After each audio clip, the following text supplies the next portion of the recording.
So I'm about to stress live right now. Mhm.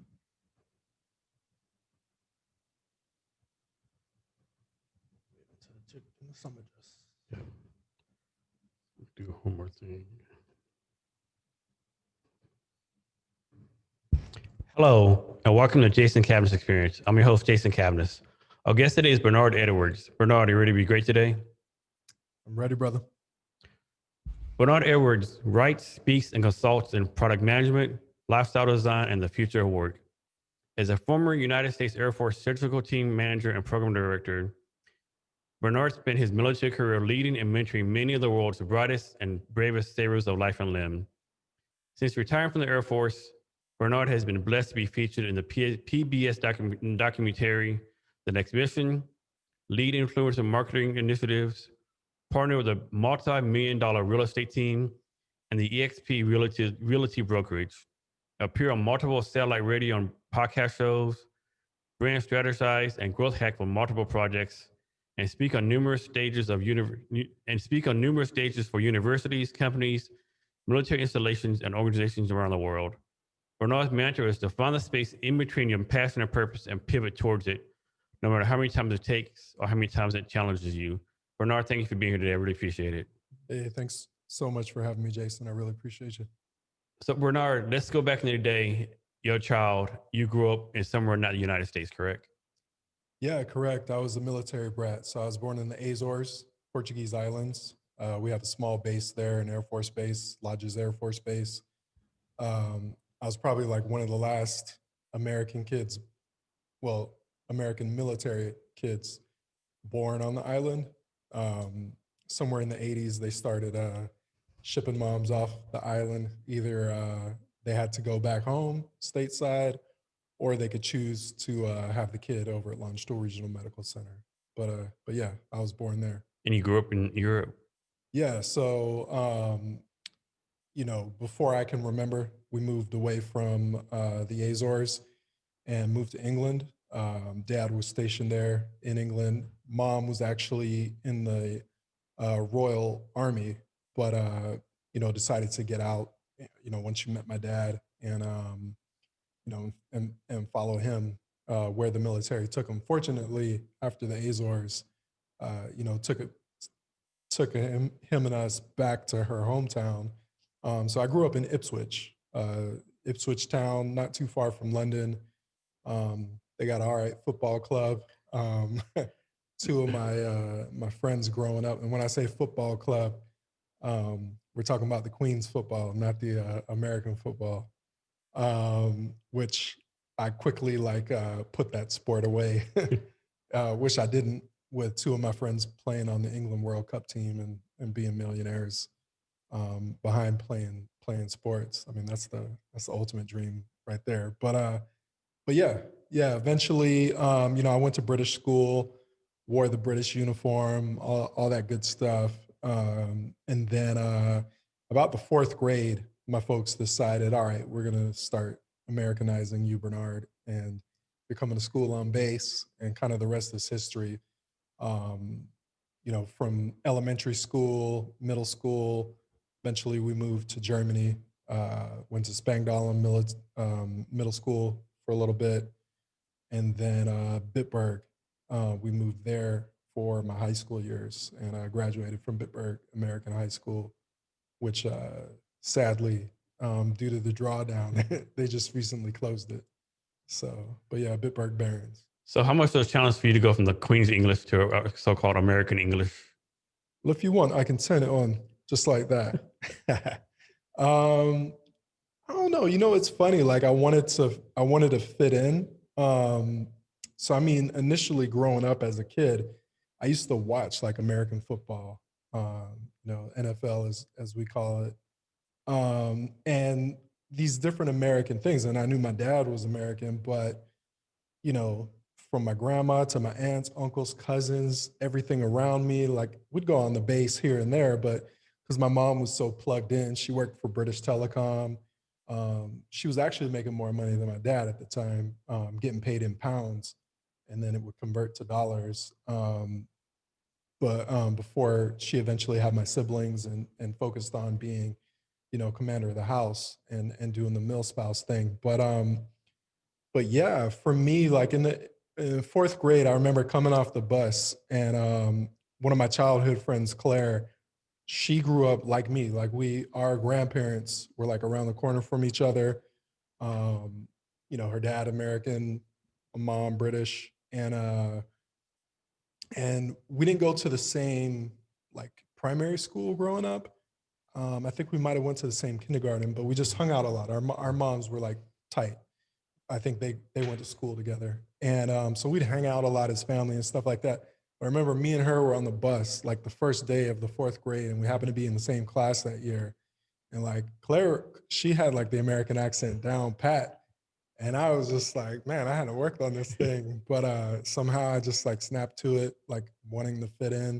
I remember I pronounced like a few words weird, and the kids laughed, um, but yeah, before you know it, like I was just all Americanized. And so you spend most of your elementary, junior high, and high school in the Europe. Yeah, for real. I didn't actually live in the US until I joined the US military. So, I mean, I'd visited Chicago where my pops was from. But I mean, we were hanging out in like a flat 5 block radius of Chicago. That was my only experience for, when it comes to America. Back then, um, X amount of tours that you did overseas, the military would pay and fly your family back home. So they'd buy tickets and even pay for like the hotel and stuff like that. I remember we like stayed in the Hilton in downtown Chicago, which was ridiculous because it was like, sorry, mom, dad. It was a very ridiculous choice, poor choice. Um, we're in a swanky Hilton. Back in the day, Hilton was like on a different level than it is now. And yeah, we're in like the middle of Chicago. I think we had a rental car, but like the aunts, uncles, like everybody that we're seeing, they're like they're not in that part of Chicago. And so, yeah, it was more. I remember those trips. They'd be like a chore, and they'd be like, you didn't have Google Maps back then, so folks would be getting lost in the wrong part of town, and yeah. Anyway, One thing used to drive me crazy because I was in overseas too, and like we would fly home like to Texas, right? yeah, It would drive me crazy. We just like 97-hour flight, right? Slight exaggeration from Italy, yes, Germany, or whatever. And we fly there, and sure enough, some family member, some friend will call me and my wife. Hey, I heard you're in town. Can you drive 30 minutes to my house? Like, are you kidding me right now? yeah. Like seriously, We're right? the ones. Did you just say that? We're the ones that just flew internationally, but you want us to come to you. Yeah, Yeah. yeah. People that aren't in the military will never understand that, but it's just part of it. So growing up in Europe in military, like American military schools or bases, and your parents being in the military, was that advantage or disadvantage for you joining the Air Force? You think? It was an advantage for life in general. Period. Whether I'd have joined the military or not, it was definitely an advantage for the Mhm. military. But yeah, just life, like having this lens of seeing other cultures, living amongst other like people from different walks of life, utilizing different currency, having to try to pick up a different language just enough to get by at certain times. I mean, you definitely could be one of those people that just hang out on the base all day long. But I mean, sorry for those of you watching this that's your jam. I can't stand that. That's just not me. Like I got to be outside the gate, living life, traveling, doing stuff. But yeah, total advantage. Being a military brat, yeah. I mean, there were people. I might have been the only military brat in my flight, as we say in the Air Force. There's probably a couple of us in our squadron, but yeah, I remember that in basic training. And I'd done ROTC, like every school over there. We call it DODS, Department of Defense schools. But yeah, over there, every school's pretty much got an ROTC program. So I did junior ROTC, was a group commander for that.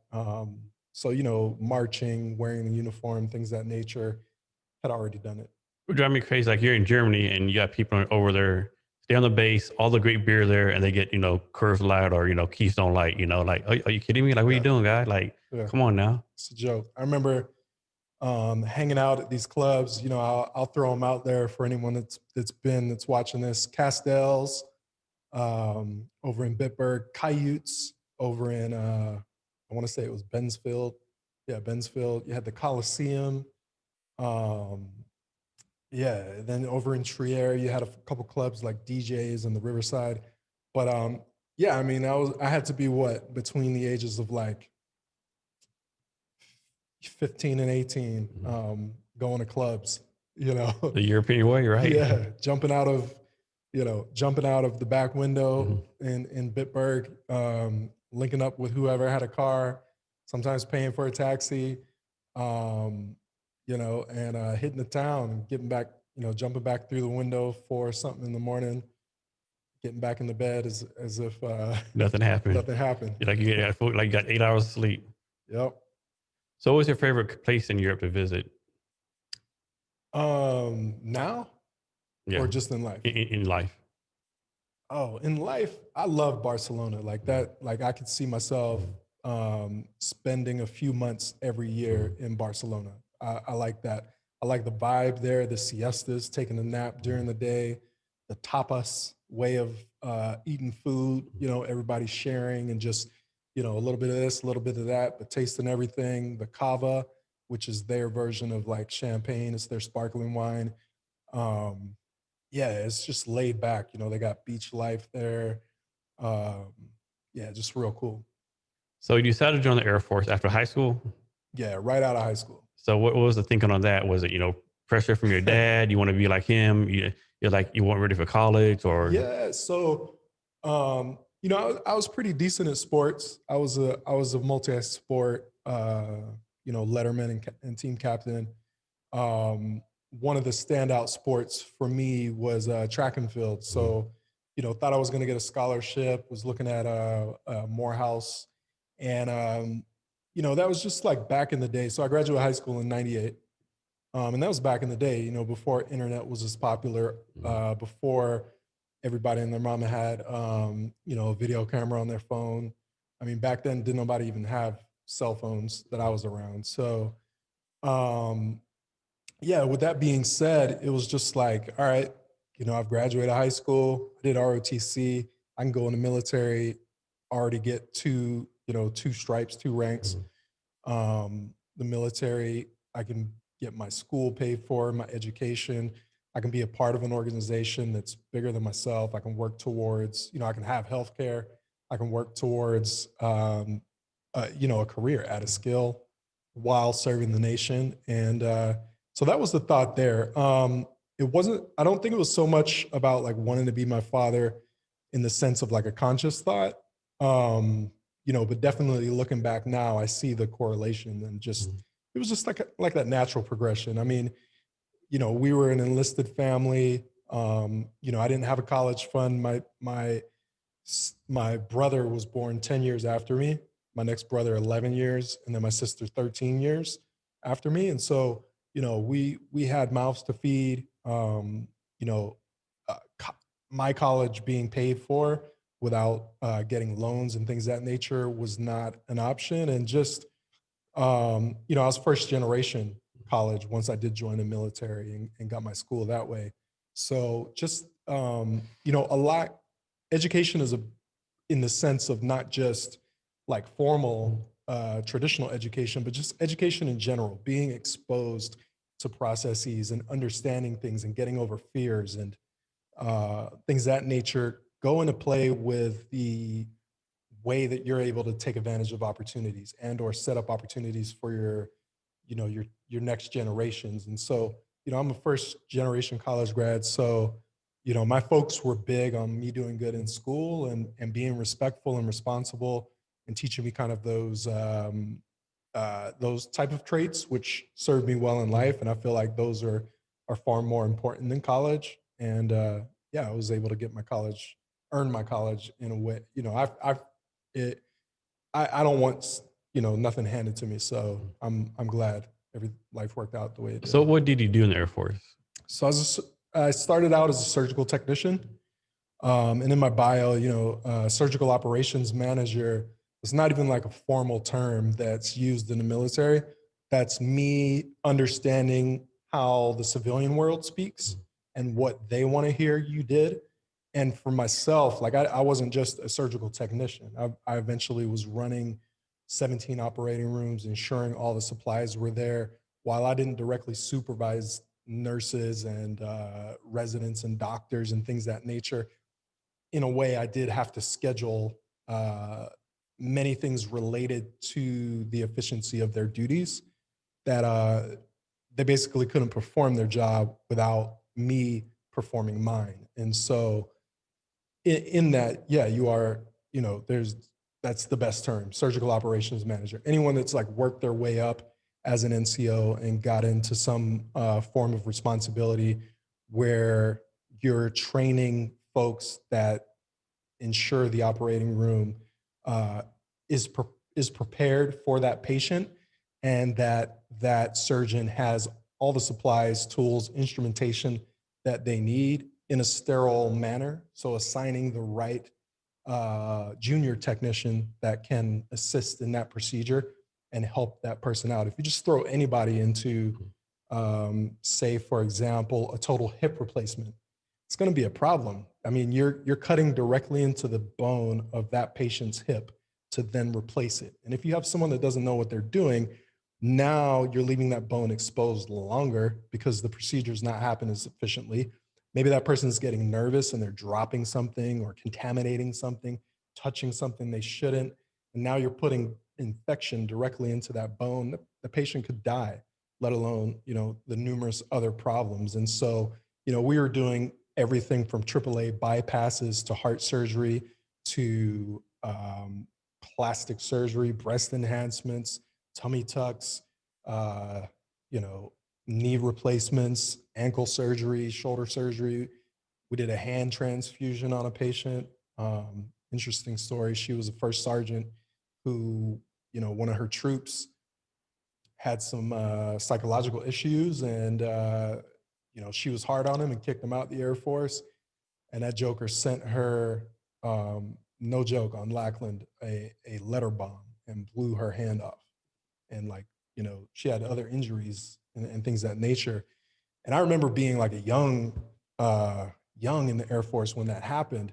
And then what was crazy is like years later, I'm like in charge at the facility where we did like this 18-hour procedure on this individual years later.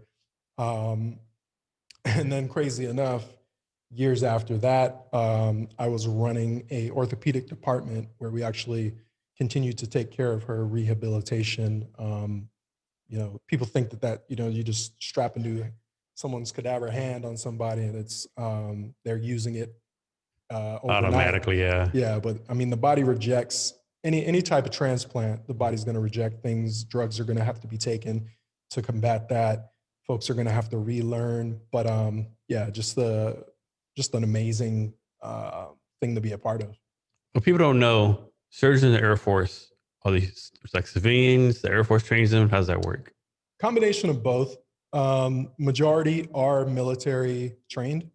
So a lot will go through either USHUs or some other form of med school, and then eventually go on and either do, so for the surgeons, let's say they're going into the specialty urology or ear, nose, and throat or orthopedics or some other subspecialty. They'll go and get further training specifically in that after becoming a doctor. And we're talking years and years of school. We're talking like 14 odd years of school. And they're, along the way, they're touching patients and doing different procedures and getting trained up. But if they've if the military's paid for that the whole way, It's a big cost for them to pay in yeah, time, the military right? owns that person, and yeah, they're going to definitely be putting in a lot of years, and the military is I think going to it's be. what 3 years for everyone in school they pay for something like that. It depends on the program. Sometimes it's 1-to-1. Sometimes it's 2-to-1. I'm not sure about the 3-to-1. That's I think it's uh, an Army thing. damn. The Army's I think Army's three to screwing one. folks over. Army's three That's to one. that's harsh. Dang. Um, but yeah, you know, and I think it's all relative to like what level that person's doing, whether it's a fellowship or residency, things of that nature. But yeah, some amazing folks, and I mean, along the way, they're learning. Dr. Rispoli, for example, great orthopedic surgeon. I got to work with him in many different military medical centers, everywhere from Texas to Andrews Air Force Base, home of Air Force One, the presidential surgical team, um, uh, just all over the place with him. But yeah, he trained at the Mayo Clinic. And you know, Dr. Skeet, she was orthopedic surgeon, hand surgeon.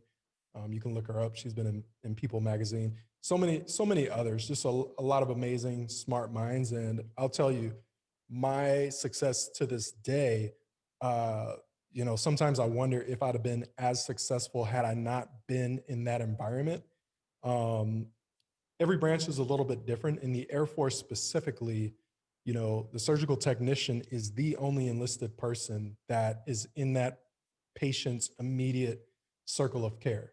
So you have an anesthesiologist, a nurse anesthetist, a physician assistant, possibly a nurse circulating the room, um, the surgeon.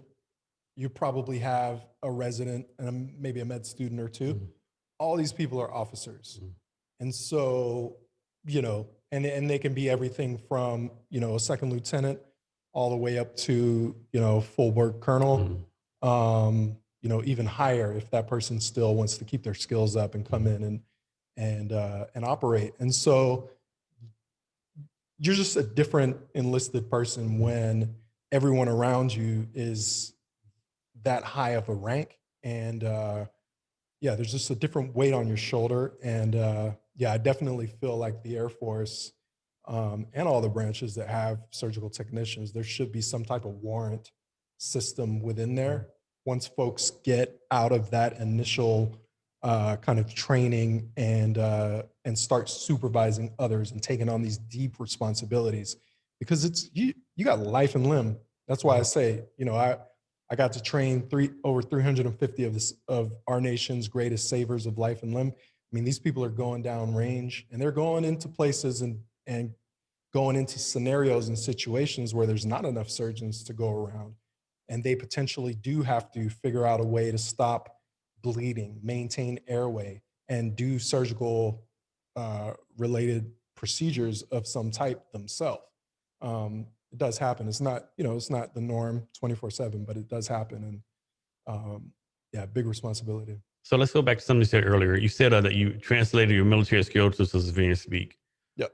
Why do some military veterans get this wrong? Like, I mean, there's training, there's training from no tap, all this kind of stuff, but consistently military veterans put down, I did this, I'm putting this on my resume. And you try to talk to them like, no, I did this, and then you can't talk to them. Yeah, I mean, so folks throw out the, you know, don't use the military jargon, but I think that it's such a blanket general statement.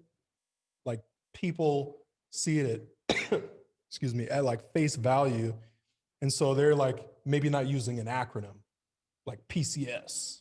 Like let's say they worked in the finance department and they were in charge of PCS payments or something.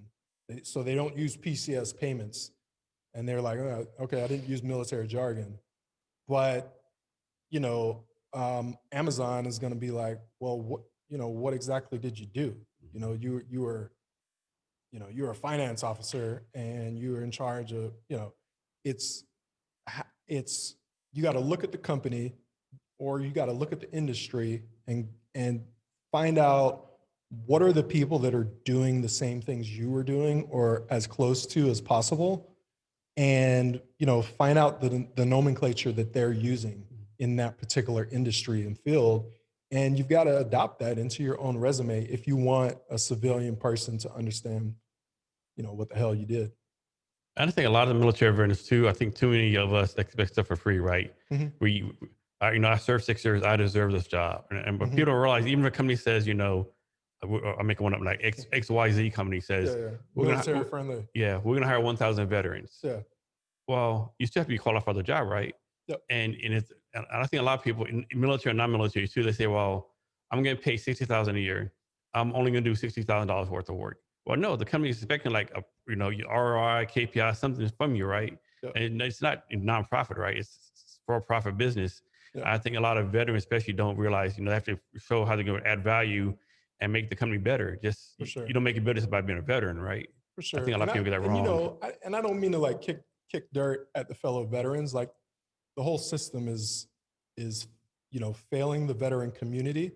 But I would say, if I could tell veterans anything, if you're still wearing a uniform, you're watching this podcast, you got to take ownership. You got to step outside the norms. When I see stuff like, oh, Google has created this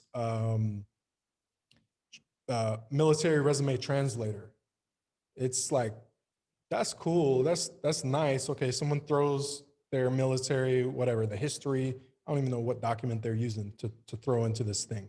They throw it in there, and the Google's supposed to like anything automated is like that's just lazy. Like me personally, I've never done that. Um, you need to like comb through your results, the results that you did, and figure out, okay, what's the opportunity I'm going after, and read that job description front, back, center, and realize, okay, I have these qualities, or I've done this, and I've got these skills, and I've got these stories that prove I've got the capabilities for what this job description is talking about. If I don't, I need to go get them, or I need to figure out how that I can translate what I did while in the uniform to as closely aligned to that as possible. And it can be done, and it can be done in weird ways. But the best way is not going to be going to some automated Google translator. The best way is going to be networking with those actual individuals, doing what you want to be doing, where you want to be doing it, going and sitting down, having coffee with them, telling them what you did, and working with them to help you translate your military story towards that opportunity that you want so bad. B, that's getting your foot in there. Now someone who their resume got them the interview, and then their interview got them the job, and now their job performance has kept them there. There's just being around these people. It goes back to my time in the operating room. Being around these people that are higher level, that are more successful, and getting paid more, and are where you want to be. I mean, it's like that old saying. You got 5 bums. You hanging out with 5 bums. Guess who's the 6th bum? Exactly. Same thing. You want to hang out with bums or millionaires? Your choice. So let's suppose someone's out there getting ready out of the military. They're at a networking event. They look around. There's 50 people there, right? All 50 are getting out of the military. What would you tell this person? Go home. Go. They're wasting their time, right? Shake a few hands. I mean, if you want to go, you just described, the American Legion. No, you're right. I didn't think about that, but you're right. You're Basically. basically right. I mean, that's cool. Don't get me wrong. I love my fellow veterans, but if I'm on the grind, if I'm about to get out the military, or if I'm out the military and I'm not happy where I'm at in life, going and hanging out there, okay, that might, make me happy, bringing up some old stories, being around. I'm all for camaraderie, but if your goal for this particular event is to level up, you're at the wrong place. None of those people are actually doing what you want to be doing where you want to be doing it. You'd be better off making your own event. I mean, you need to own that shit. You need to be like, okay, forget a freaking job fair. I want to work at Google. Okay, I'm going to start connecting with people that work at Google, or that used to work at Google. I'm going to find somebody somehow, some way, that knows someone there that's going to get me a conversation. And I'm going to be a human, and I'm going to be humble, first of all. And I'm going to, I'm going to let them know that I was in the military. If you want to utilize your service and appeal to those who want to thank us for our service, there's no better way than humbly reaching out and being like, look, I was in the military. This is what I did. I'm having difficulties translating it to working for this company, or to doing this job with this company. can you help me out? 5 people might not have, the time or energy at that specific moment to help you, but you don't just give up. You continually keep asking. I know you, for example, you just got an amazing person, David Meltzer, to join your advisory board. Yes, yes. How many points of contact did you have to make to him before you popped out on his radar to where you got a response that was what you were seeking? It was more than one. It's quite a few, Yeah. So, I mean, it's this kind of stuff. Like, I get it. There's not a lot of resources out there that are telling it like it is. A lot of the standardized things that we get while in uniform when it comes to getting out are very vanilla, are very like no shit Sherlock, or and the thing is when we're serving, we got the blinders on. We're all mission focused, mission oriented, and there's a lot of reason behind it. A lot of times we're in life and death situations, but you owe it to yourself, your family, and the country to invest in yourself. In you got to invest in yourself. Time, money, energy, all of that. You have to do it if you want to level up, because there's no magic like transition fairy. She doesn't No, she exist. does not exist. Definitely not.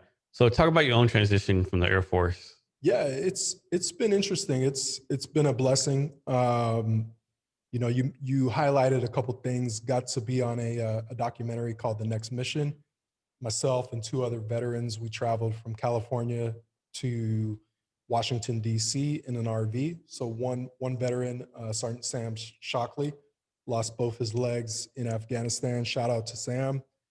Purple Heart recipient, life changing, right? He was serving, he thought he was going to be serving till he was 40 or older, and in his 20s stepped on an IED and life changed. But he's pressing forward. He's at the University of Ohio, always his dream to go there. He's crushing it, going to business school, not letting it hold him back. Helen Chandler, Captain Helen Chandler, she was the other veteran I was with. She had a traumatic brain injury while serving in the Army and had to medically retire early. And, big life change for her. Her identity was, wrapped up in the uniform. Myself, I got to retire early.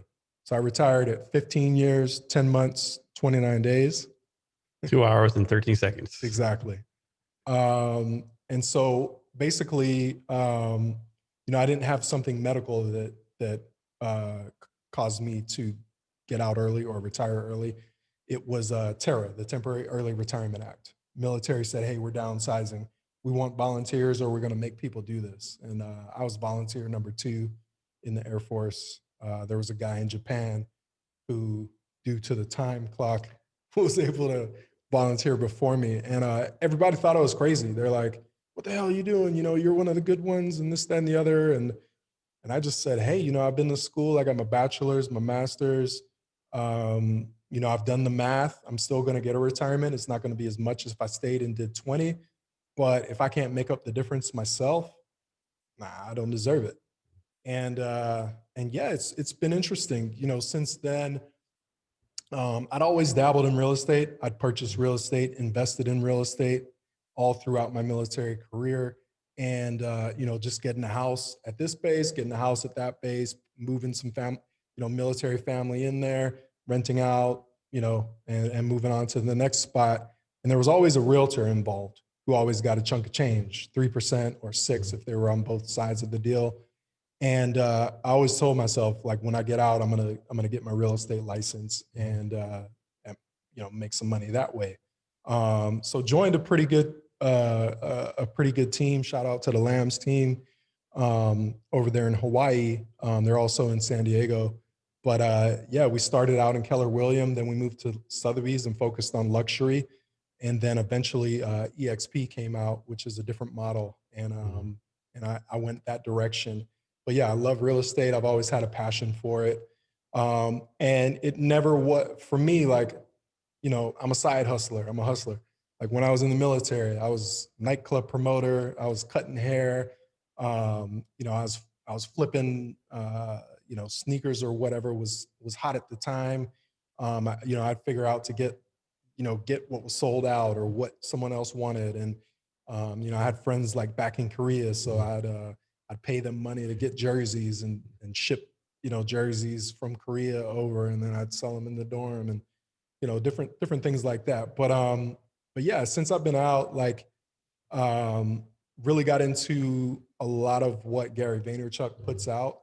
So, digital marketing was just one of those things that even while I was serving, and I think that kind of goes back to the nightclub promoter and, even just as an NCO, what I was doing in the operating room, being this kind of super connector and being the person that everybody would come to if something was wrong.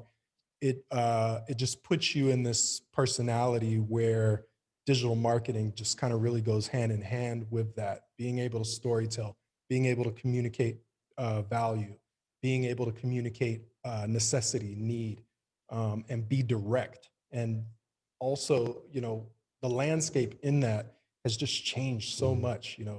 Everything from Snapchat to now we're using TikTok, to Facebook, where it's at compared to where it used to be, Instagram, getting bought out by Facebook. It's an ever changing landscape, and what I realized, I utilized those skills I'd honed in real estate to, make my model a little bit different. I didn't like calling myself a real estate agent.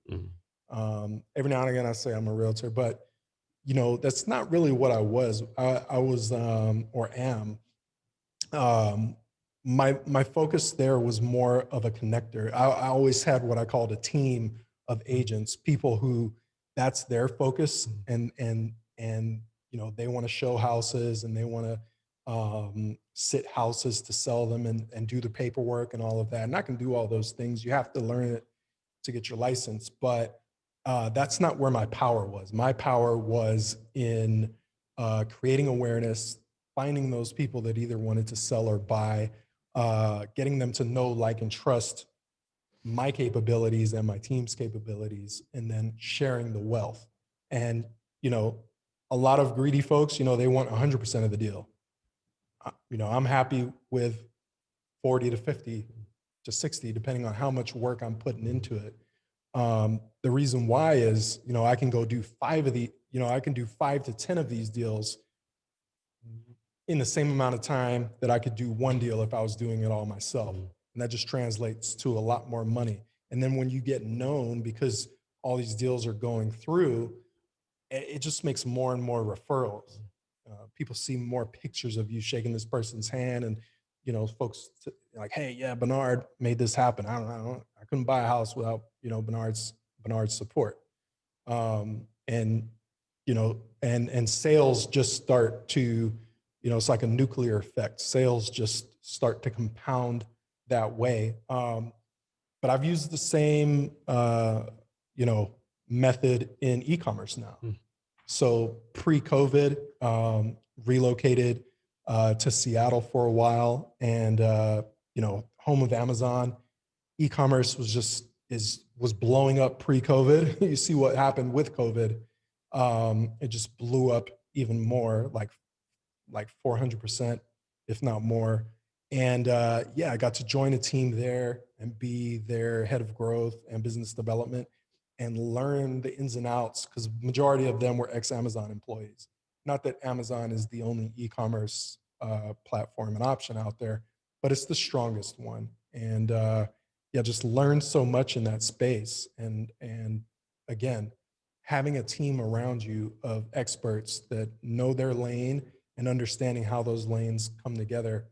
Yeah, it's just what I'm about. Being in multiple, having my hands in multiple uh, things that are successfully providing value to others. So Bernard, I might be getting this wrong, but you had the opportunity to interview Le'Veon Bell, correct? I did. So how did that come about? Was part of the NFL something or other, or? Yeah, so the NFL and FedEx and the USO teamed up. Actually, they do it every year now. It's the service air and ground. You think of FedEx air and ground awards. And these are the fan-based awards that happen at the NFL Honors each year. So got to interview Le'Veon Bell, Drew Brees, a few other players, David Johnson, and just hang out. Got to sit on the 50-yard line, watch an amazing game. Got to go to the NFL Honors and hang out. But And how do you get this opportunity? I'm sure you just didn't happen, right? What did you do to get this opportunity? for sure, a combination of things. Uh, go for one, you got to have some form of a personal brand if you want to get something of that level. Like they're not just gonna have someone come in and do this that they haven't seen speak, right? Is this person gonna like get on live TV or get on a live, Sirius XM and start stuttering and start freaking out and start fanboying over over NFL players? Funny enough, take it back to my years at Andrews Air Force Base. Me and a few guys went and played on the Armed Services team. So it was Air Force, Army, Navy. We didn't have any Coast Guard, but we played out of Walter Reed, full contact, pads, everything. I'd played in high school. Um, I definitely could have walked on to some colleges. Did a tryout at University of Maryland and could have walked on, but I wasn't scholarship worthy, at least at that time, and so that didn't work out. But nonetheless, played this armed services football. All the other branches, like you Army guys and Marines and stuff, like while the season was on, that was their job. Meanwhile, me and the 7 other Air Force guys, except for like one, he was an officer, so he got it easy, you officer types. But the rest of us, whatever job we were doing, we were like from that DC, Maryland area, some base, and we had to go to work. They at least worked with our schedule so that we could play. So I mean, it is what it is. But having that in the bio was also helpful. They're like, this guy's played football at a higher level than just high school. He can speak to what's been going on in the season and things of that nature. So yeah, combination of what I've done in my past, folks getting to hear my personal brand story, folks getting to see me on stage talk, the television spot, kind of all came together to help that one. So talk about the parts of having a personal brand nowadays and why you shouldn't be scared of having a personal brand. You should not be scared of being on social media. For sure. Super, super important. You got a personal brand, whether you like it or not. It might be a weak one, but everybody's got one. When you're in the military, you're wearing the uniform, 9 times out of 10, you have not cultivated your personal brand. Google or Wikipedia or whatever has just sat there and slapped a few things together, or you're just kind of somewhat invisible. And even if you're invisible, that's a personal brand because you go try to get hired by a company that puts value into their employees being advocates, for whatever they're doing for their end users. They go look you up. They're like, man, you are in the military, the greatest military, and there's nothing about you anywhere. And people will be like, oh, well, military, oh, we're all secret and, OPSEC and blah, blah, blah. But go look. There's military times, Air Force times, Army times. There are stories about active duty doing great things left and right all over the place. I remember the one lady you introduced him to at a veteran Shark Tank competition. I can't remember her name, but I know she was stationed at Fort Bragg. She had some kind of marketing business, branding business, and she was like doing both full time. I can't remember her name, and she was crushing it. I mean, there's so many. Charlinda is one that comes to mind. She's the CEO of Mutt Sauce. Okay, yes. She actually got inspired to come back in and is actually currently like in the reserves, in the Air Force Reserves as an officer, as a major. Shout out to Mutt Sauce.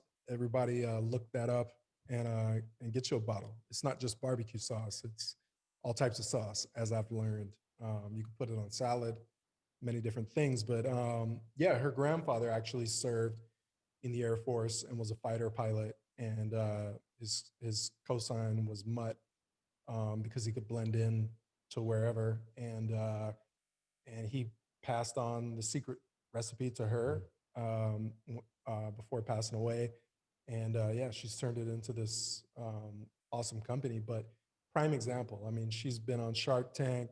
You look her up, look up Mud Sauce, then see Starlinda in all types of PR campaigns, things of this nature. And she was doing it before the uniform came off, and continues to do it now that she's put it back on in the reserves.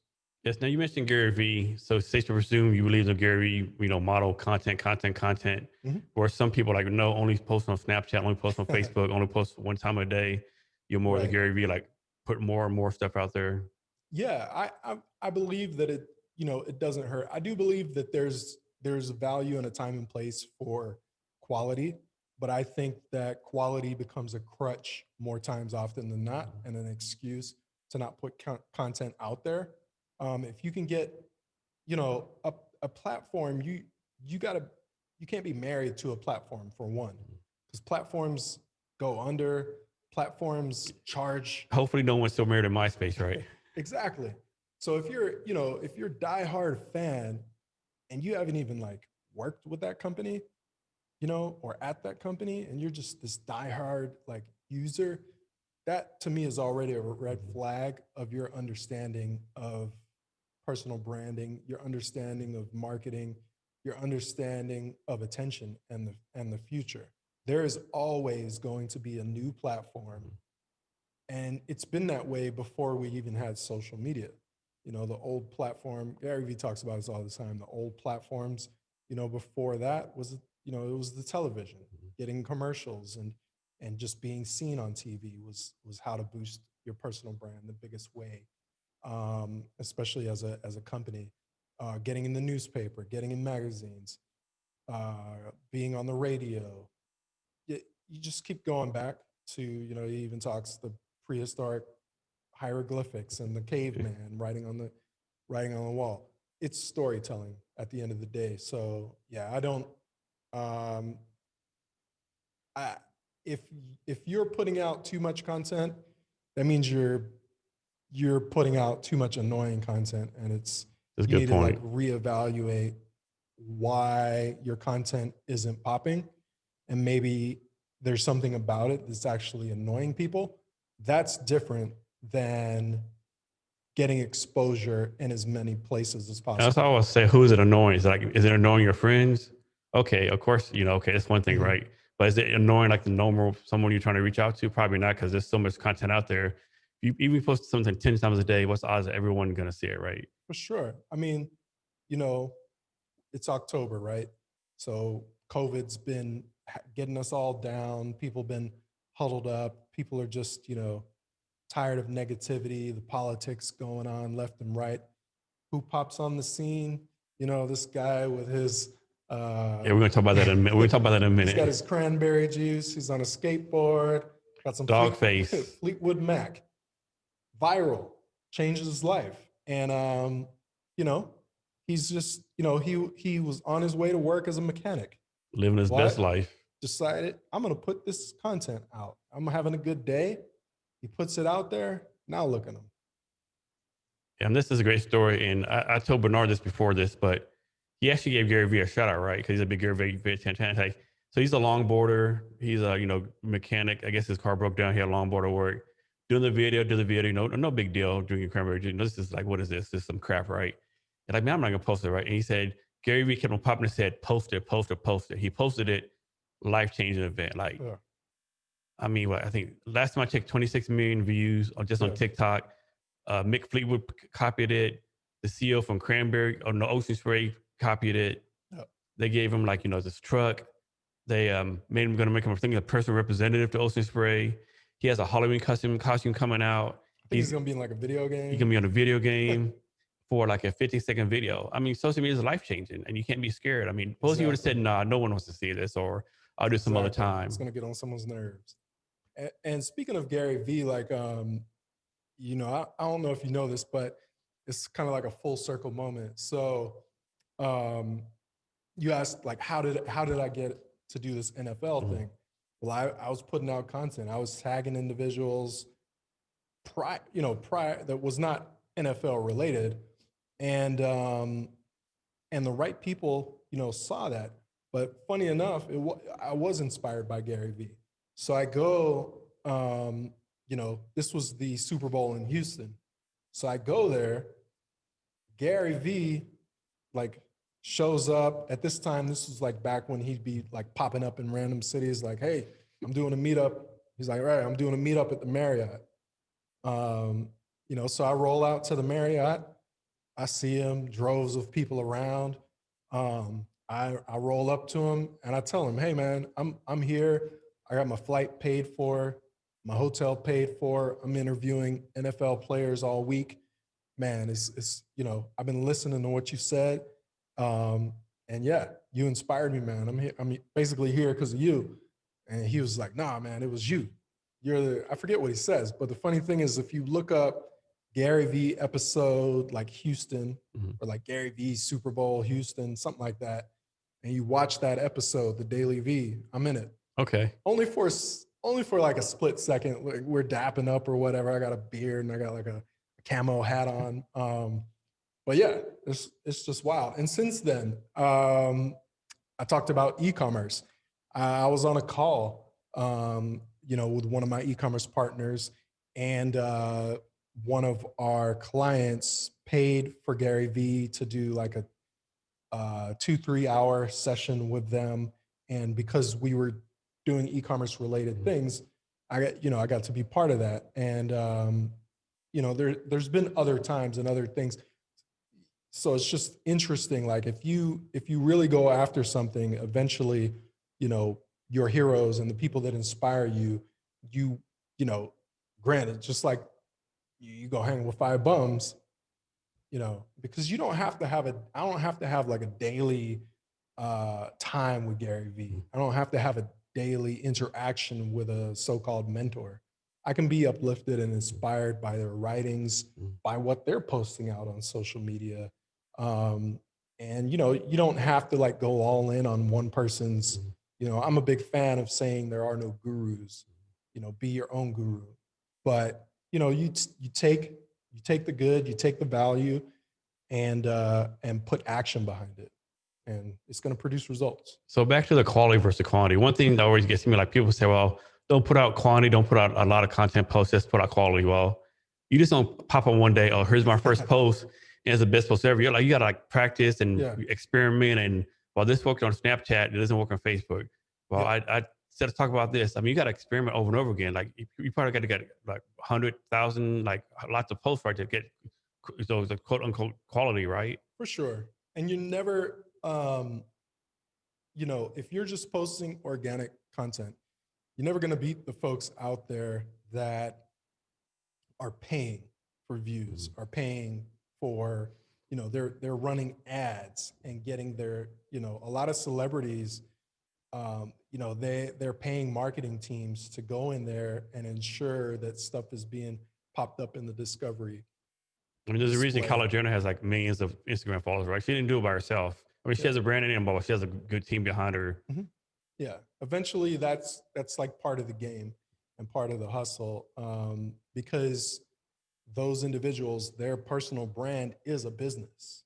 Like they have a legitimate, probably LLC or other form of corporation. Look at the Kardashians, just off of their name alone. They're getting checks just to mention X, Y, and Z. Dogface. You think Ocean Spray is the only company he's going to deal with? Oh yeah, I'm pretty sure skateboard's going to reach out to him. Gaming's already reached out to him. Exactly. Probably he's a mechanic. Probably some kind of tool line is going to reach out to him. Yeah. And if he's just taking those checks as an everyday person with no business entity, like taxes are going to eventually eat him up. So, Dogface, if you're watching this, hit a brother up. I'll consult you. We'll get you squared away. Delaware, Texas, one of these non-state taxing places, and yeah, get your checks rolling through the right way so that you can be writing off, that gas money that you're putting into that new truck. Yeah, the new cranberry SUV truck. Exactly. Yeah, I mean, because that's gonna. Let's be real. Okay, that I don't know if they considered that a winning, how they went about that. Mhm. But, if you've got an LLC set up at the least, you have ways to write things off and mitigate that. I mean, someone, isn't there someone out there paid, I don't know, $750 in taxes in the last however long Yeah, with gold toilet seats that's what and they say. things? That's what they say. In talking about viral videos, like we haven't mentioned like how Fleetwood Mac is now the number one streaming music group, like by far. For sure. Dreams is number one. Everything Fleetwood Mac is number one. For sure. I'm sure they're How, doing a how booming many business. how many kids on TikTok you think probably never heard of Fleetwood No, Mac in their none of them. life? And they never would have. But Nope. now, They know what it is. they know what And it on is. TikTok, they have like they have like people like copying songs, great voices, like doing remixes or Yeah. copy songs, whatever the term is. They're Mhm. blowing up. Yeah. Off Yeah. of man, not even a 30-second video. Yeah. And I mean, the club isn't popping now because of COVID, but if it was, like It'd be you'd see people, Fleetwood remix. yeah. I wouldn't be surprised if a rapper or somebody, you know, they do some type of 2000s redux on Fleetwood Mac, or they do it together. I I think it's could another see good it. lesson too. Like Fleetwood Mac was the 60s, 70s, 80s, 90s. I don't Mick Fleetwood, like he did a video copying Dogface, 73 years old. Yeah. They're in the mid 70s, they're relevant again. Yeah. It's like so and the content was back in the streams like the 70s, right? Yeah. And so content always comes back, it's always evergreen, right? For sure. And I mean, he has that fan base, strong fan base, still performing things of that nature. But now This new generation. he's going to be getting hit up for, all types of different things. I mean, they're using that song in commercials. I mean, I was traveling the other day for business, and was playing a TV, playing football or something in the background while I was working. And all of a sudden, I hear the Fleetwood Mac song, and I'm looking, and sure enough, it's like TikTok commercial. Mhm. I mean, it's just wild. It only takes one 30-second video. For sure. So Bernard, do you still do stuff with the USO? I do. I do. COVID has changed a lot. So so things are, and my cough is not COVID. I had a test last Wednesday, so did he before this. That's why we're sitting this close. We're getting tested this Wednesday Yep. too, right? But yeah, we doing some behind the scenes work on some other things. We'll tell you guys about in the future. But yeah, USO, love them, great organization. Just haven't got to do work super recently. Been grinding, and I think they're also going through some kind of restructuring and figuring out how they're going to serve the veteran community in different ways virtually. But yeah, no, great question. I'll definitely reach out to my points of contact there and have a chat with them and just kind of like see what's new, what's going on, and how I can be a part of it. So I tell people all the time, most people don't like to public speak, but in today's age, you got to be I won't say a great public speaker, at least be comfortable with being a public speaker, right? You got to get in front of people, defend what you want, be able to ask for things. For sure. What's your recommendation to people like, man, I'm scared of public speaking. I can't do it. I'm an introvert. I could never do it. How do you, what's the process for them to overcoming this? Like, and be at least not a great public speaker, but at least comfortable. Yeah. It's kind of funny. Like back in high school, I remember, I was telling you I was a group commander, and I remember we would have these ROTC inspections, and they'd be like some inspector come from somewhere, and they try to make it feel like you're in the military and your organization's going through this big inspection. And I remember like having to have like my deputy commander, who was younger than me, like be the focal point and do the slides and the talking. Like I hadn't been trained in public speaking in school, and I was just like nervous about it at that time. I don't know what it was. It might have been a puberty or age thing. But while serving in the military and working my way up, you do so many briefings in the military, and anyone that's put in a good amount of time has had to speak in front of a group of some level. And I would just say the biggest thing is to just not shy away from it. Like once you're going to get put on the spot and have to do these things, But once you do them, just start owning it and stepping up. I did a little Toastmasters early on in my career. Toastmasters, for those that don't know, it's like a nonprofit organization that's out there helping folks become better speakers. They have them all over. A lot of the bases have their own chapters too. A lot of universities will have a chapter. So, just hop on their website, put in your zip code, look them up. I actually took, so, when you go to university, you've got to take electives and different classes. And I don't remember if speech was a requirement, but I went ahead and did it. And by that time, I was super comfortable and it was an easy A. um, and then also in the military, in the Air Force, we had Airman Leadership School, NCO Academy, things of this nature that require you to get up and speak. And eventually I just got to the point where you can't shut me up. And, So what's the rest your, is history. we talk about, being, course, social media platforms, content, but do you have a personal favorite social media platform? Uh, I think Instagram is my personal favorite, just because of the creativity. I like having both images and video. I like what they did when Snapchat wouldn't sell to them, so they just started doing Insta Live and stories, and now they're doing Reels, and here we are. But yeah, I'd say Instagram. I think it has the most going on. It's got a little bit of all the platforms tied up into it. Super creative. I love the Discover page. So, and I'm one of these like weirdos where I'm like looking at like, house designing stuff, entrepreneur stuff, fashion, like not just like high fashion like suits and things, but like Yeezys and Nikes, and I might even look at like skincare, and I'm just random, but in sports, MMA, mixed martial arts, I love that. But yeah, I like the diversity, and yeah, I'd say that's my main platform right now. Um, LinkedIn, I would say, is a second close, although I haven't been doing a lot on LinkedIn currently. I'll probably get back to it a little bit more, but yeah, LinkedIn's a nice one too. So next, let's talk about PR, public relations. Mhm. I think a lot of people think, public relations, that's only for big companies like Budweiser or Amazon or, Yeah, Firestone or Coca-Cola. Can you yeah, talk about the importance of PR for like maybe small companies or even individual people? for sure. So, you know, as you know, been doing digital marketing for quite a while.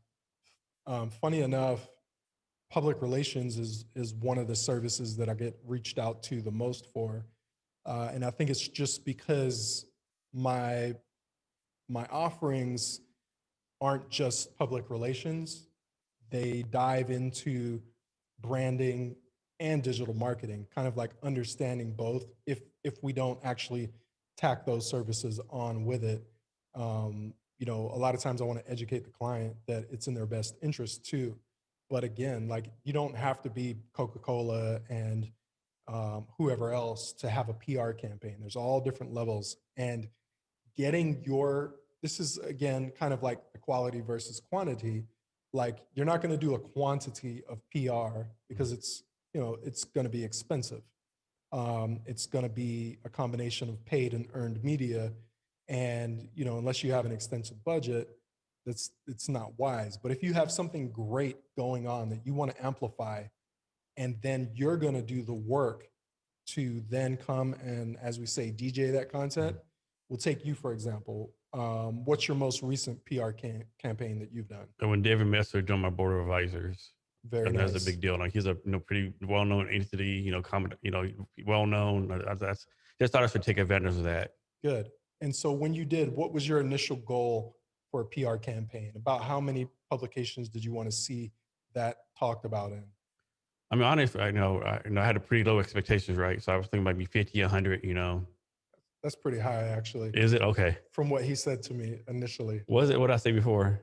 I swear you were like, I don't know, 3 or 4. That's okay, 3 or 4, okay.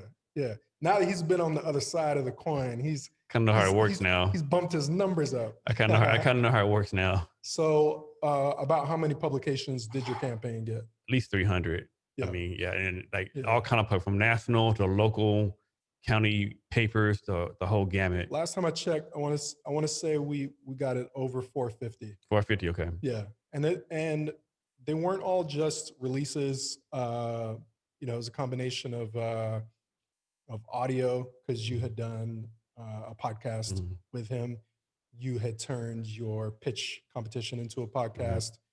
Then you ripped down the YouTube video down to just your part in that Yeah. competition, created a video there.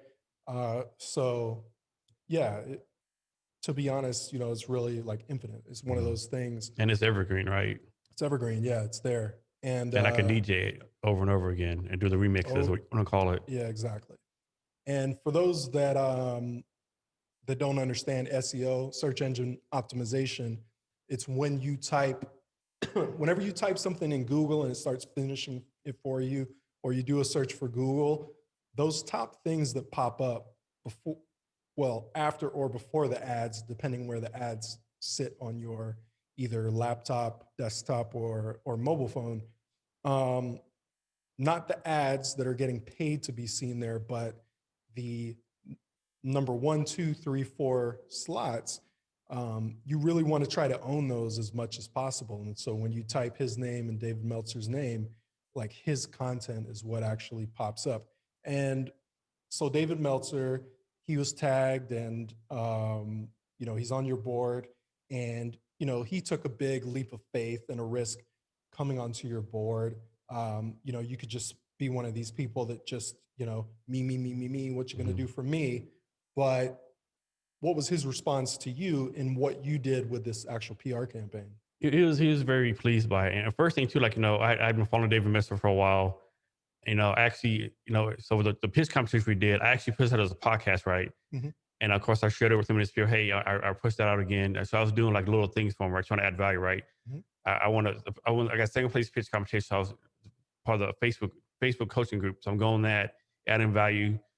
And just no adding I would contact him one on one on Instagram Messenger. He would contact me back. So it wasn't like just out of the blue moon. Here's can you be on my board advisor, right? Yep. I was like adding and the backtrack. We're both part of Bucker Labs. I mentored the VI veterans and residents in Seattle. Before I even asked him about the board advisor, I asked him could he come speak to the VIR people, and he agreed to do that, right? So just adding value just from different ways, Mhm. and because of that, so Bunker Labs does like a national summit every year. He's probably going to be they're looking to a possibility where he's going to be the keynote speaker next year for the Bunker Labs, That's right? awesome. So all these things adding up. Then I felt comfortable. Okay, hey David. Of course, you don't say, "Hey David, I did all these things for you." Right. Because of me, you're gonna be a keynote speaker and maybe you make money. Blah blah blah. I'll just say, in my mind, I did these things, added value. Now it's Yeah. time to ask for help. And one thing David Messer is good We call on, that jab, jab, jab, jab, jab, yes. right hook. And one thing David Messer is good on, and I didn't think about this before, like all of us, we're adding value, doing things, but we never ask for help, right? He said, hey, ask for help once in a while. Like every time every time you meet someone, hey, Bernard, how can I help you? Mhm. And then you say, hey, can you do this for me? And I'll also say, hey, Bernard, do you know someone who can help me, right? For sure. And so that reciprocity, how you said what, Mhm. right? And I think a lot of us don't do that. Yeah. No, you're absolutely right. And again, it goes back to if you provide a service, if you provide value for folks. I mean, now here I'm on the podcast, and not tooting my own horn, but who ran your PR campaign? Somebody named Bernard Edwards. So that was not so, and this was not planned. Like I'm not on here pitching anything. But yeah, that's that whole deal, right? So once you knew that I can provide this value, this service, there's another bigger name attached to it. Mhm, Now he may need that service, or someone or he knows mhm. might want to utilize that service in the future. And again, the reciprocity, like it just builds upon itself. You got to provide the value though. You got to provide the results, the metrics. You can't just say this is what I'm going to do and then don't deliver. You got to put the work it's in, your right? reputation, right? Yeah. Yeah. So don't get it, don't get it twisted. You can't just be out in the street doing 50, I didn't like come out the uniform doing all these different things and obtaining the skill, to work with high level companies overnight. It took time and grinding and humbling myself, and I'm a big fan of, and Gary Vee talks about this too, unpaid internships, or finding slick ways to work with a company in a role that isn't even a real role at that company. Most important is, who do you want to work with at that company and why? What do you want to learn from them? I'd much rather go walk around shadowing Gary Vee for zero and doing a little bit of whatever he asked me to do for zero for 3 weeks than go get a paycheck for 3 weeks working in some corner office there. And I get to see him twice in the whole 3 weeks and only for 30 minutes interactions, and it's nothing memorable. But if I'm hanging out with him, guaranteed that meant that many hours, like during that time, we're going to create some form of a bond. I'm going to learn a ton of shit, and it's going to be priceless. And I mean, even now, the level where I'm at, I could see myself doing that to progress in a very, I do it for a very specific reason. I'd niche down and find out what my purpose is in that regard and how I can get that person to say yes. I got to provide some interesting value. A lot of times the value can be time, right? We don't all got to go jump up to Gary Vee. Maybe I want to come be around Cavness HR. Maybe I want to, come be around Bernard Edwards. Whatever have you. Like there's different levels. But if someone, again, to what you were talking about, being in the room with 50 uniform wearers that no one's been out yet, and maybe there's a few, I don't know, GS people around who they were wearing the uniform yesterday. Um, you know, it, if that's your goal in life, to stay in those lanes and stay within that comfort zone, I would just tell you that that's risky in 2020 and beyond. It was risky before then, but it's even more risky now. Uh, yeah. So let's talk about real quick how things work out in a funny way, right? So me and Bernard both live, in the Seattle area. I do a podcast in Seattle usually, it never worked out. And just by circumstance, I'm in the San Antonio area now. Bernard's in the San Antonio area now. Nothing related, just happened to be the same time. And we were doing some work in Austin. And so today we're just both here at the same time. Like, hey, let's do this podcast. So we're in Austin, we work, Corix too, we work in Austin, and we're knocking out next podcast. Kind of funny, like all the time in Seattle, could never do a podcast in Seattle because our schedules never lined up. Now we're in Austin, Austin, Texas, and lined up. It's just funny how things work out. It is. It is. I mean, you go back to like, the first time we met in person. We were at an event in DC. Um, you know, it, it's something to be said to those who invest in their success and their progress and want to soak up knowledge and learn from others and be around either like-minded or even more successfully minded individuals. And it's just, yeah, things play out that way. And I believe, I'm a Christian. I believe in God.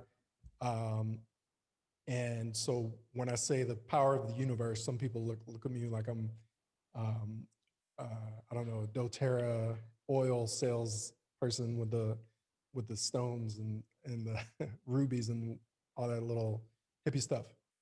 If you like that, cool. I mean, I like it too. But yeah, they think when I'm saying universe, I'm talking about that. Um, but yeah, I'm talking about like the power of God. And yeah, I believe God works in mysterious ways, and not to get too religious, I'm I'm a whoever practices whatever they practice, so be it. Not ever trying to pressure anybody in any kind of way, but yeah, That was a random tangent. So Bernard, to I- follow up on that, perfect transition right here. We talked about public relations, social media, and branding. How Yeah. does all that tie together? Like, how does that all combine to be Mm. like someone like a better, Yeah. business entity, so to Yeah. speak? So omnipresence, um, having presence everywhere. Omnipresence, relates, all ties it together, right? Yeah, it does. um, yeah, you want to be omnipresent uh, towards your goal, right? A lot of people have dreams, but you want to actually take those dreams, put them down into goals, small tasks that you can go and achieve.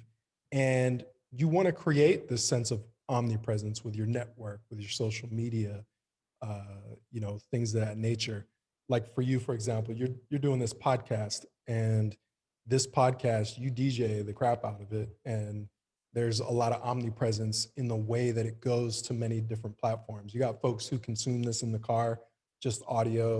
You got folks that are watching this on, YouTube, many different formats. You got this live. Where else you got this live? Twitch, Twitter, What's up, Facebook, Twitch? LinkedIn? Instagram Live. For some reason, I can't get approved for LinkedIn Live. We'll It's driving me batshit We'll work on crazy. it. That's your next campaign. Yep. We'll work on that one.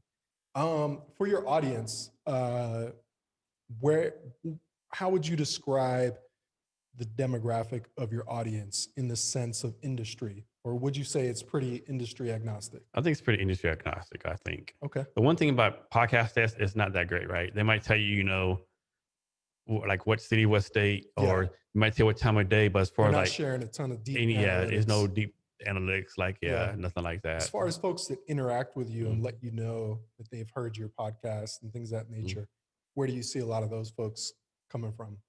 A lot of them from the Midwest, Okay. Chicago, a lot from Chicago. I mean, I have a pretty across the nation, pretty good mix across the nation, And what are some of their kind of like industry and career backgrounds? Some HR, of course. One is like a medical platform. Okay. So different variety of them too. Nice. Yeah. I mean, the thing is, human resources touches so many levels, Mhm. so many everybody's life. It's important. I mean, in this day and age, if you're running a successful company and you don't got your HR down pat, Mhm. you're just asking for Yes, problems. yes. So next, let's talk about entrepreneurship.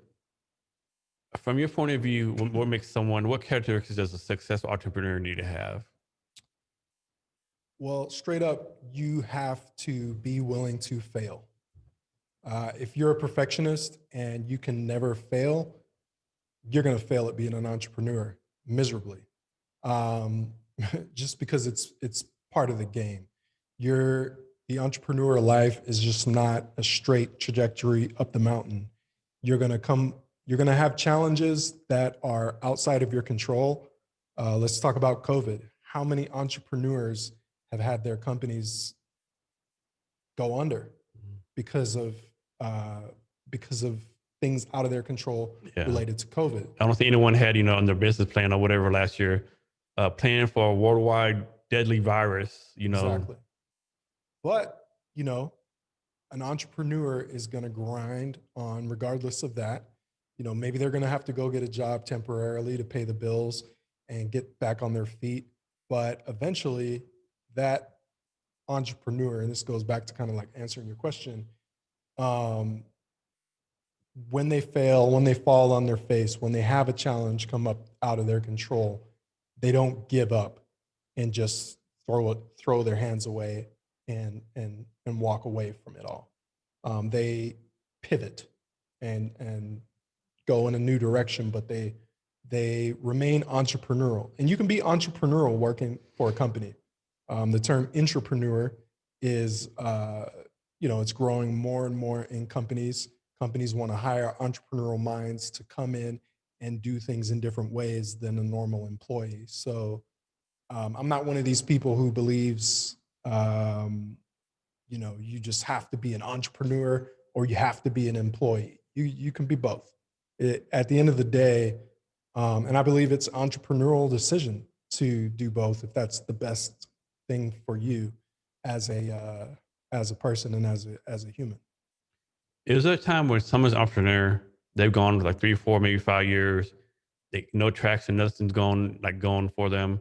So an entrepreneur ever say, you know what, it's time for me to stop. This is not for me. Or should just keep on grinding and figure stuff out. Like as in entrepreneurship period or that Period. particular business? That particular business. Yeah, again, it goes back to the pivoting. Um, you really have to set milestones and key performance indicators that let you know if you're being successful or not. Obviously, one of those key performance indicators is cash flow, but it can't be the only one. Because we've all seen the diagram of that guy chipping away after the The diamond, diamonds, and he yeah. stops. That close. Yeah, That close. and the other guy gets there. So it. I never would say ditch anything completely, but pivot and take what you learned so that it can amplify your next move. What's the skill that you want to get better at? That's a good question. Um, One skill I would say that I'm working on is saying no more often. Ding, ding, ding, ding, ding, ding. Yeah, saying no more often, and kind of in the same vein, in the same context, is focusing more on the quality of how I spend my time and who I spend it with in relation to my business goals. Getting back to those milestones, KPIs, realizing that I only have so much time in a day, only so much time in life. And if something is distracting me from my main KPIs, my main milestones, and it's continually distracting me, I need to cut it out. And so, I love mentorship. I love being mentored and mentoring others. And yeah, I would say that this year and moving forward, I'm definitely setting higher standards to who I'm going to be willing to mentor. I gotta put them through some tests and ensure Are they quote that. unquote like worthy of your time, and are they going to do the Yeah, investment? and it's not so much to be cocky in that manner. It's that if I give that individual time, not only am I not being able to put time somewhere else, maybe back into my own business, but there could have been another individual out there that would have really ran with that and seen awesome results. And there's an energy that comes back to you, even Yes. if this person doesn't turn around and hand me a check, thank you, Bernard, or becomes a client and says, Bernard, I want some PR or some digital marketing, or I want to buy a house. Even if all that doesn't happen, just to see them succeed, there's energy that comes from that. And so if you're like pouring your heart out into somebody that's not providing action, and yeah, that's demoralizing. So yeah, I want to be a better judge of the bullshitters, the tire kickers, the let me pick your brainers. The 20-minute coffees. Yeah, yeah. This always been my problem, even since even as the Army, right? Always been, I had a lot of stuff going on. I'm doing the tech startup, the podcast, my collabs, mentoring people. Ooh, look, another project. I can do that better than they can. Let me take it over and do it for them. Yeah, And I gotta stop doing that. you do. Yeah, and it comes down to really writing your objectives out. I believe personally, not just writing them on one notebook. I mean, I got a whiteboard at home. I'm actually about to buy from Target or somewhere. They got these mini whiteboards. And I'm gonna like have that I'm gonna carry that to the car, and I'm gonna put it in like put it in the bathroom by the mirror, and just I've got a productivity planner that I write. I think that like you can't be writing down and looking at your goals, tasks, and objectives too many times. Now, you can spend too much time planning them and just be this professional planner that never puts into action.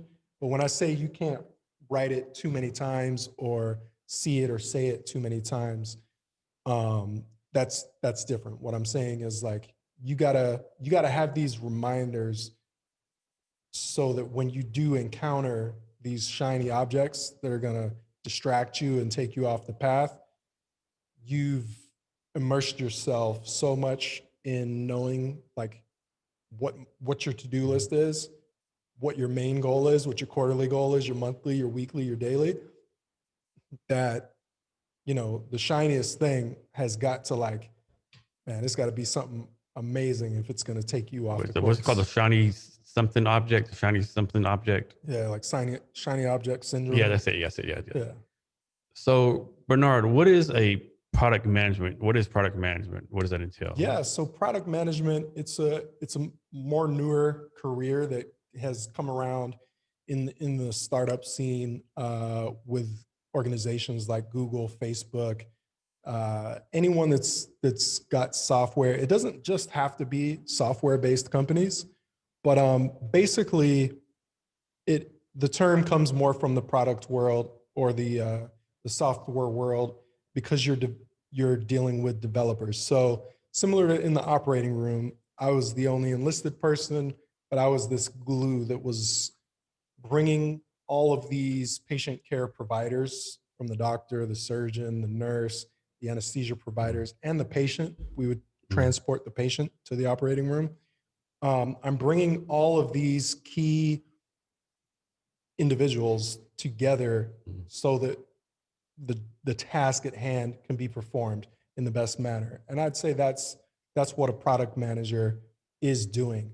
Whatever the company is, or whatever particular product is being worked on, there is a customer who is the end user of that particular product. And so a product manager's goal is to make sure that everybody is really focusing on that end user and advocating for that customer. Because people will get, like a developer, they're going to be like, I learned this and it's got to function this way and this is so important. And now you've spent 48 hours going down this path that like doesn't even delight the end user or the customer, or you've already done the research and the customer doesn't like a red button. It's they want a light gray button. I mean, this is kind of nerdy, but product management can get very much that way. I went to product school in Seattle because I wanted to get an official certification in it. I just believe it's one of these careers and one of these areas that's compounding and growing. If you type in LinkedIn product manager, you're going to see it all over the place. Project management is something that's different, but has some similarities that overlap. So yeah, shout out to anybody that's interested in product management. It's a great career, pays well. And for myself as a consultant, it's something that I wanted to add to my tool house so that I could land more opportunities with, the software and the startup tech world. So Bernard, can you talk about your own company? Yep. So BAA agency, essentially what I talked about, we're a consultancy. We do everything from digital marketing, public relations, product management, and marketing. Sometimes a combination of all of the above. Myself, I get into a little bit of influencer marketing, public speaking, when the opportunity provides. Additionally, the new kind of behind the scenes that I'm working on for BA agency is an e-commerce arm. So eventually that'll be established, and understanding exactly how our offering is going to come to the world. But basically, folks that have a product that they're selling virtually, whether it's through Amazon or any other online platform, direct to consumer, things of that nature, we will be enhancing their capability to get that product in the customer's hands. So Bernard, what's your vision for your company? My vision is to eventually one day pass it on to my family to be a legacy company. So a lot of folks, they build up a company, they may want to exit and take a big check. Other folks may have a very specific money number that they want to hit before they retire, things of that nature. For myself, I want it to be successful, and I want it to leave a legacy in a way for my son and future family members. I believe it's kind of my duty to be this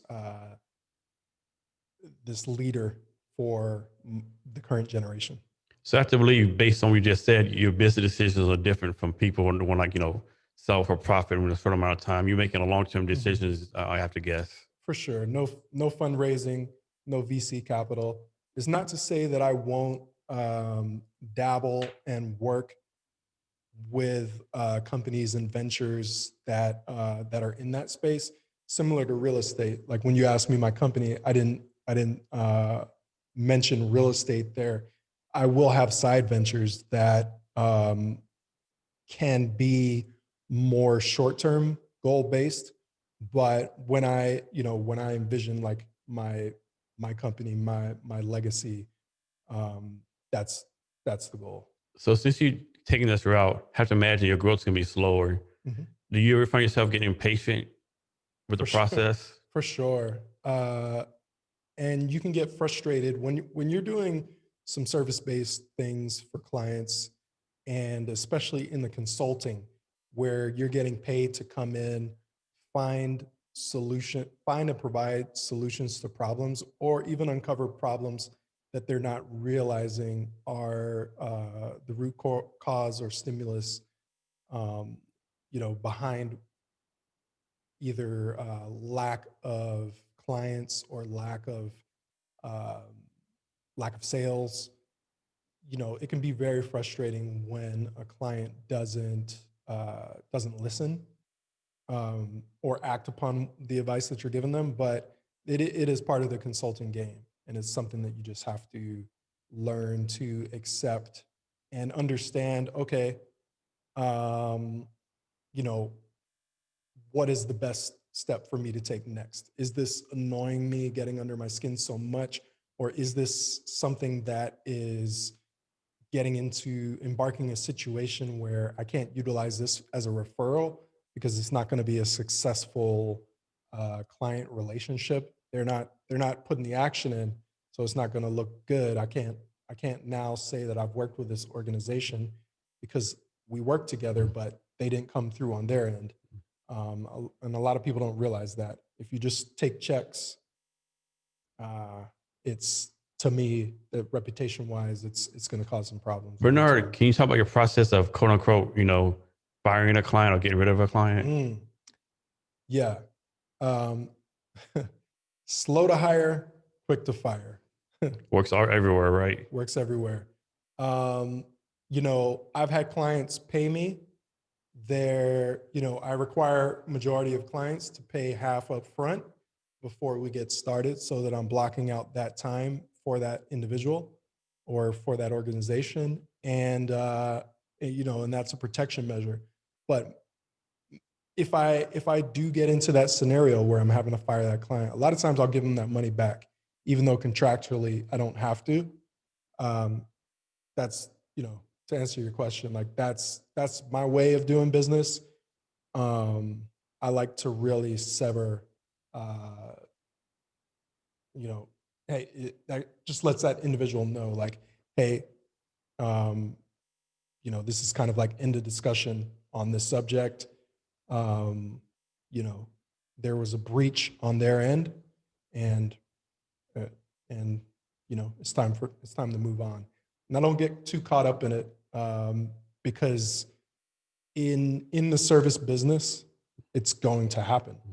And it's why you have contracts. And I've been burnt. Like, I've had individuals not pay the last portion of their contract, things of this nature. Sometimes you take that to court, sometimes you don't. You really just have to evaluate what your time is worth, and sometimes you've got to go to your legal counsel and and let them tell you whether it's worth your time too. Bernard, someone comes to you for personal branding and their personal brand is like atrocious, is like really bad. Mhm. Can that be fixed? Is this a matter of time or how does someone overcome that? Yeah, definitely can be fixed.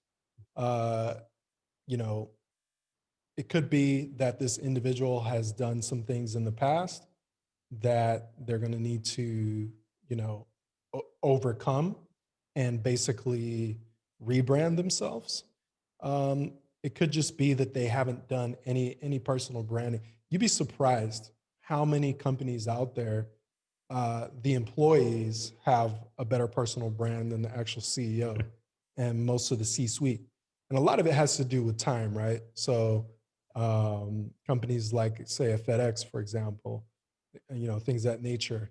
Once someone climbs to the top echelon and doesn't really, they feel they've hit the ceiling and there's nowhere else to go, they don't have a big interest in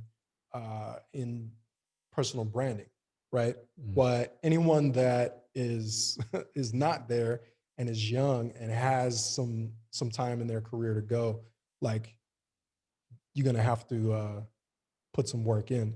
And the first step is really like understanding what are you gonna do with your personal brand. We talked about my mantra when I first came on, understanding your passion, connecting it to a purpose bigger than yourself, and then utilizing those understandings to pivot and pivot and pivot again.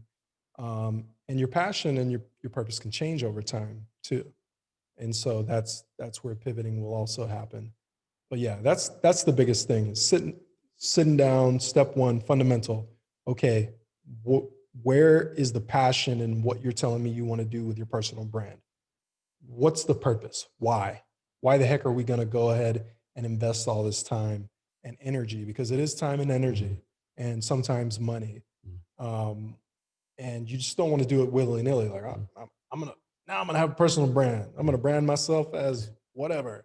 And he's just like wilding out and creating all this stuff. You know, first impressions are pretty important. So yeah, it takes planning. So Bernard, I forgot to ask you this on a pre-talk, but were you have any kind of gift or discount you want to give out to the listeners? Um, I will tell the listeners to go check out, just based on what we've been talking about, go check out two books. One is The 4 Hour Work Week by Timothy Ferriss. It's a really great book about geo arbitrage and about lifestyle design. And the other book I would say is Jab, Jab, Jab, Right Hook by Gary Vaynerchuk. That book is all about providing value to others um, before basically asking them for value. Yes. Bernard, can you provide us your social media links for you and your company so people can reach out to you? Mm-hmm. Yeah, head on over to bernardedwards.me. .me. You can go to the website. You can also go to Instagram, bernardedwards.me, and go to LinkedIn, check out Bernard Edwards. Hopefully I've optimized myself enough to where when you type Bernard Edwards in LinkedIn, I'm the first one that pops up there. For most people that happens, some not. I'm still working it. It's a work in progress. There's lots of Bernard Edwards out there. But yeah, those three places. And for listeners, we have the links to those two books in the social media and show notes. You find the show notes at www.cavnesshrblog.com. Be sure to share this episode with all your friends in your network. So Bernard, we covered a lot of stuff today. What is something important you want to leave with people today? Like, what's some advice for somebody out there? Like some last words of wisdom or advice? Definitely have an old fashioned with a Oh friend yeah, time from out. time to So you time. forgot to talk about that. I'm glad you brought that up. Talk about your love for old fashions. I'm glad you reminded me. Old fashions. That's How my did joint. how did that start? Like old fashioned, how did that even start? Man, Like not I Crown and Coke, not Hennessy, not yeah, not yeah. Jameson, but old Granted, fashioned. I like different, I like some different liquors, but there's just something about the old fashioned. Maybe it has something to do with my British roots. Yeah. something like I that. think it has a little bit to do with it. Yeah. Yeah. But yeah, it's just that kind of like old timey drink that Mhm. I think is getting a little more trendy now. Mhm. But for the most part, you don't see that many people drinking it. And yeah, we like to have those from time to time. So let's give a shout out real fast to the best old fashioned person in the world that we know of. Yeah.